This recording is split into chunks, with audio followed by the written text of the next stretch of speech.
Russia and Ukraine have entered a new phase of escalation in 2025. Ukraine has launched a counterattack in the Kursk region, warning that Russia is getting what it deserves. Moscow, on the other hand, has vowed a strong response to Kiev and its Western allies amid the use of ATACMS missiles. Our next report tells you how Ukraine's move has infuriated Moscow.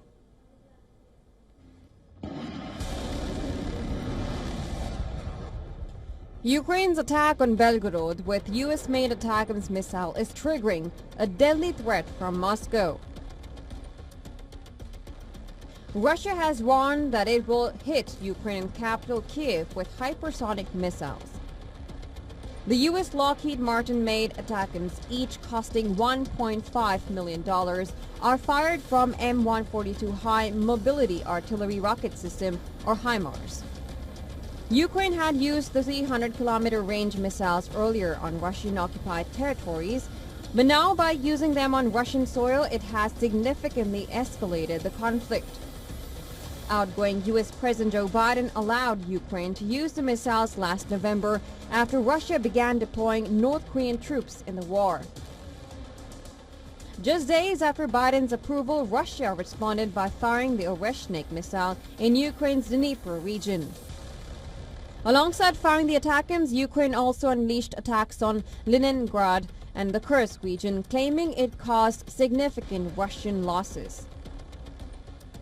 The commander-in-chief also reported on the situation in the Kursk region. The Russian army lost up to a battalion of North Korean infantry soldiers and Russian paratroopers. This is significant. I want to commend the professional and effective actions of our soldiers in the Special Operation Forces and the 80th Separate Air Assault Brigade.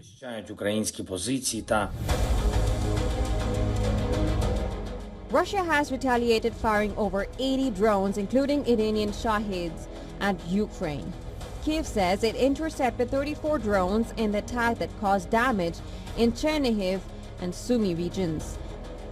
Entering the third anniversary of the war, Russia is claiming significant gains in the east. It has taken control of Nadia village in the Luhansk region, while putting Ukrainian troops under pressure in Pokrovsk in the Donetsk region. On the back foot, Ukrainian army's hopes are now resting on the U.S. I think that Trump's common sense won't leave him, and the support will continue. We understand that Russian terrorist organization, this mammoth, has no right to exist in the shape it is now.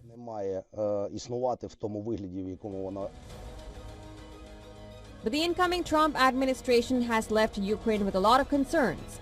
A swift end to the hostilities, it fears, could potentially come only with Russia being given its territories. Bureau Report, WION, World is One.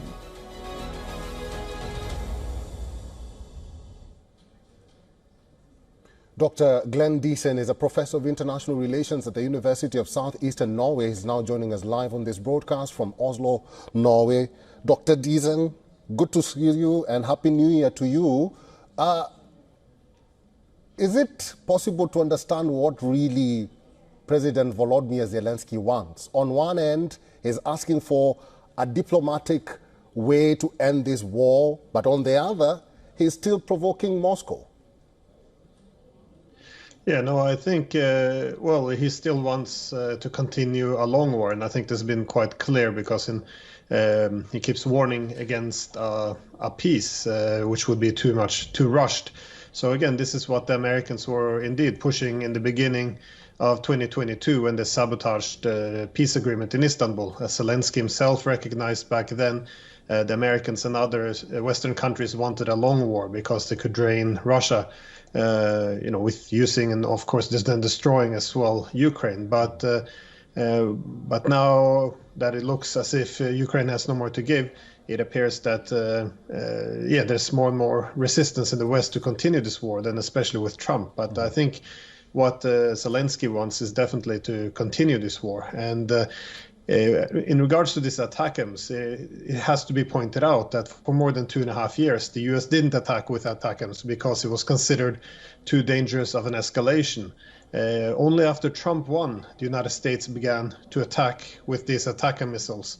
And again, it hasn't been much of a secret either that this has been an effort to prevent Trump from ending the war by escalating things somewhat out of control before he takes over.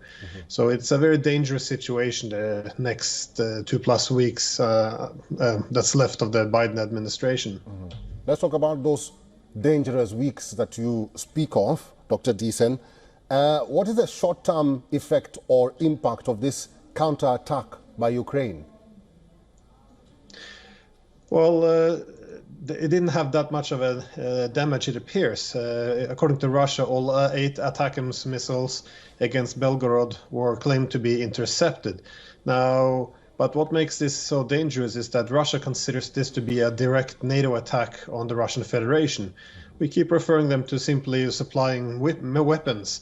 But again, as it's Americans who are operating these missiles. They're providing the targeting, the intelligence, and they're guided by American satellites. So from Russian perspective, they consider this to be an American attack. And this is why it's likely to create 2 very dangerous weeks coming ahead. And we see that this attack on Belgorod happens at the same time as there is a concentration of Ukrainian military forces close to Belgorod. So there might be a prelude to a new offensive into Russian territory, which would then also have American assistance behind it. So it's again, very dangerous times. We also see Ukraine launching this new massive offensive into Kursk, again, conquering Russian territory, intended to complicate the peace efforts of Trump. So I think, this is intended to make any negotiations more difficult for Trump. And it's a balancing effort as well, because all these escalations against Russia also threatens, of course, to trigger an excessive retaliation by the Russians, in which we might end up in a World War III. And talking about Trump, will there be more pressure for Ukraine regardless of Trump taking charge? Well, I think there's a growing pressure on Ukraine, because they've run out of manpower. They're low on weaponry. The political support across the West is also dropping. Also, what in the Western media doesn't want to talk too much about is the fact that latest polling shows that only 16% of Ukrainians want to continue fighting. Even if you look at the polling across all of Ukraine, you can't find a single oblast anymore where you have a majority wanting to fight. So the discourse in Western capitals, which say, we have to support Ukraine, it's no longer coincides with reality, as most Ukrainians don't want to continue this war. And again, more and more Ukrainians, I believe, also see themselves as being used as a proxy by the West to go after the Russians. So I think it's a lot of pressure growing now on Ukraine, which is why they also appear to be folding to the American demands of reducing the recruitment age down to 18-year-olds, so they can begin to also get the Ukrainian teenagers into the trenches. So it's going to be very, I think, disruptive to last weeks. And again, a lot depends on how the Russians will respond to this attack as well.